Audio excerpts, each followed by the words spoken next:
Hey guys, welcome back to my channel. I'm here with Steven from Older Treasure, and if you're into vintage perfumes, I get most of my perfumes from him. Check out his YouTube channel, click the link down below. We are in Ikebukuro, and today is a sad day for me because you are leaving Tokyo. Yeah, that's it. Just a couple more days left and I'm out of here. It's a sad day, but I want to know why. So let's find out. How long have you been living in Tokyo? So I got here in 2018, so about 5 years, a couple months in Saitama, and then I moved to Shinokubo. I was in Koreatown for a month just looking for apartments, and then I finally got an apartment and stayed in the same apartment for about 3 years, and then the last 2 years, 2 apartments in the last 2 years with my girlfriend. What made you decide to leave Tokyo? I had been thinking about getting out of Tokyo after like my second year. Like after 1 year where we were working together, I was already thinking about the next city. And then the pandemic hit and I just stuck around because the job security reasons. As I'm getting a little bit older, I don't like the grind of the big city. And to put it a nice way, there's just too many people in Tokyo. I mean, Tokyo's an amazing city, but I just want it to be a place I visit. And I was reminded this morning when I was waiting for the train. You ever get this where you let a train pass, it's just too full? I do that all the time. Yeah, and I'm sitting there waiting and the doors open up, it's packed. The doors open up and one person gets out. And the look on everybody's face in the train is like, oh God, here we go again. And then it's like a swarm of people and you see guys just literally pushing their way in. And I just say, screw it, and I wait. That's why I leave early so I don't get stuck being late. That's exactly what I do. I leave way early on purpose. One, because I don't want to rush, and two, I don't want to play Tetris with the f***ing salarymans. I don't want that. Yeah. That's one of the worst things about Tokyo. At least in the morning they don't smell that bad, but on the way home last night, it was so bad, Mark. I'm talking like 6:30. I was squeezed in a train going home, and I rarely am with the hours that I work, but unfortunately I was done at 6 and I was on the train. And there was bad smells all over me, bad breath, body odor, and the guy next to me, and I'm not kidding, he smelled like shit, like literally. But just enough of these packed subway trains every day. We'll leave that to the younger crowd. I'm ready to move to a different place that's more my speed. Was Tokyo as you expected? Were you disappointed? Were you surprised? Was it better than you thought? Worse than you thought? I used to live in Seoul, and it reminds me of Seoul as it's just a huge, one of the world's biggest cities in Asia, basically. Yeah, I guess you can say it was what I expected. It was what I expected. People everywhere, just overcrowded. You know, when you're walking out in public, you can't stop walking.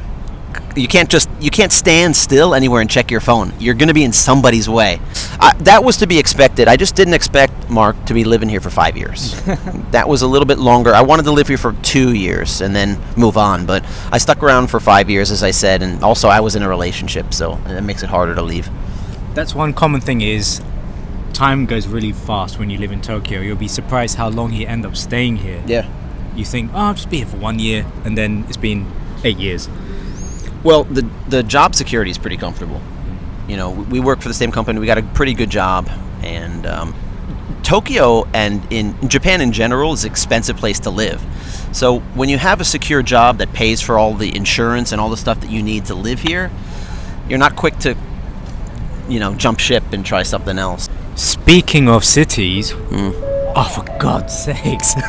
Oh, I forgot. What is that thing? Is it an announcement or something? That's one of the most annoying things about Japan is every time I do a video, I hear, make sure to cross the street, look both ways, or wash your hands when you go to the toilet.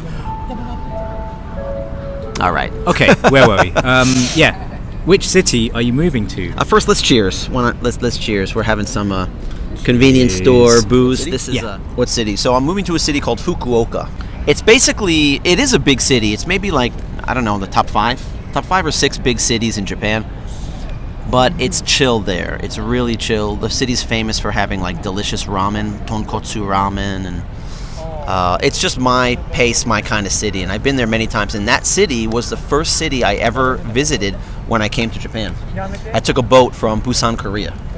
and that kind of feels like my Japanese hometown. So I'm kind of going back to my hometown in Japan, so to speak. 3 or 4 years ago, I was thinking, what's the next city? Osaka, Sapporo, what like smaller, more chill city than Tokyo am I going to go to? And Fukuoka just checked all the boxes. Delicious food. They have a beach. It's on the ocean. They got a baseball stadium, and I love baseball, and it's in a dome. So there's never a rain out. Like, I can plan a game 2 months ahead, and it will happen at that date, you know. What else? Prices are lower.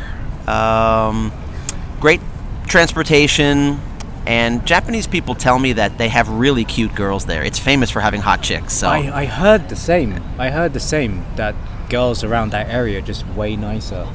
people are friendlier, and I've been there several times. I've been there like 5 or 6, maybe 7 times, just traveling as a tourist. And yeah, people are generally nice. It has a great downtown. It has like a Shibuya.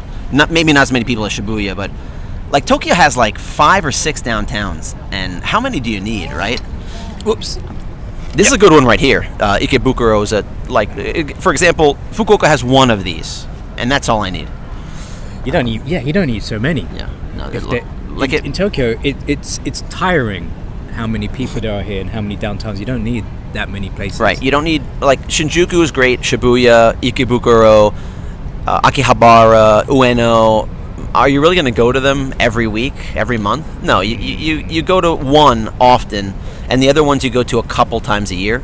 And that's what I'm going to do. I'll come back to Tokyo a couple times a year, 2, 3, maybe 4 times a year to visit friends. And that's fine. I'll just come back as to see you and just hang out with friends and do whatever. Yeah. But I don't live here. Fukuoka is where I get on the empty train every day and chill and go to work and that kind of thing. A lot of people, the first place they come to live is Tokyo. But what I did was, I don't live in Tokyo. I live in Saitama. But I lived in maybe 3, 4 other places before. I lived in Tochigi, Utsunomiya. I lived in Wakayama. Yeah. And I live in Saitama. So for anyone who's thinking of moving to Japan or Tokyo, what would you advise them? Would you advise them just go to Tokyo because of the convenience, or would you suggest they explore a bit? No, Tokyo is fine to live as long as you arrange. It depends on your personality and what you like. If you like big cities, it's perfect. Get your job, find out where your job is at, and live with a convenient way to get to work. And hopefully it's not during rush hour where you have to squeeze into a train.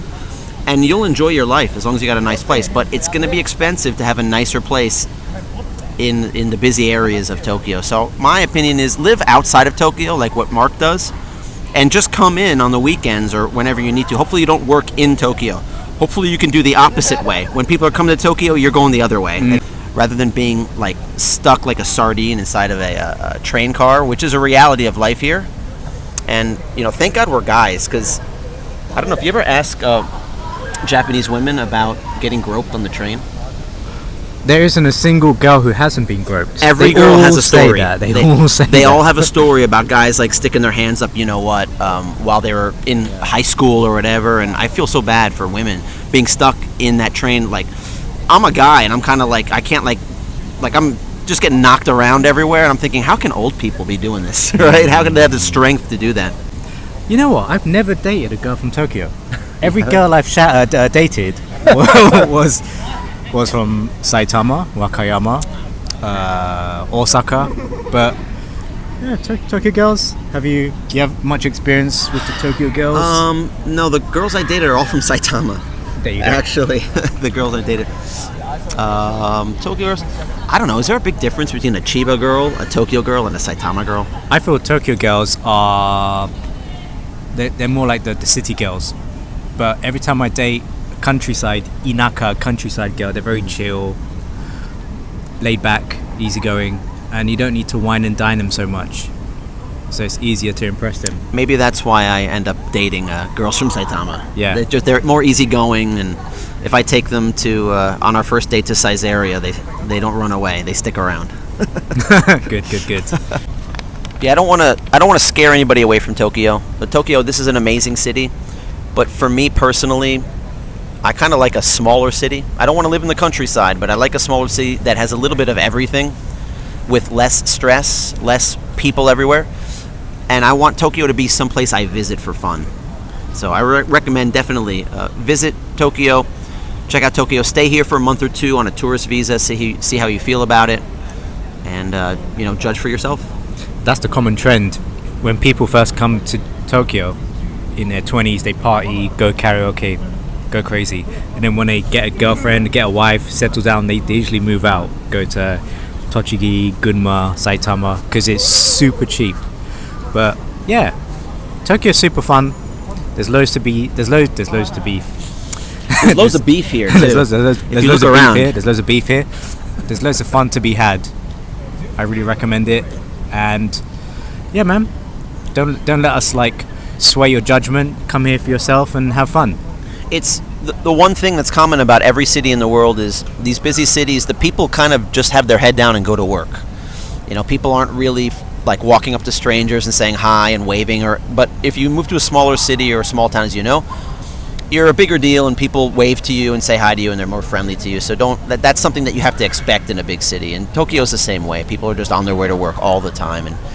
But things are pretty chill in this area. This is a cool place that you took me to for this interview. Let me show you guys. Yeah, pretty chill area. This is Ikebukuro. We're just sitting on some step.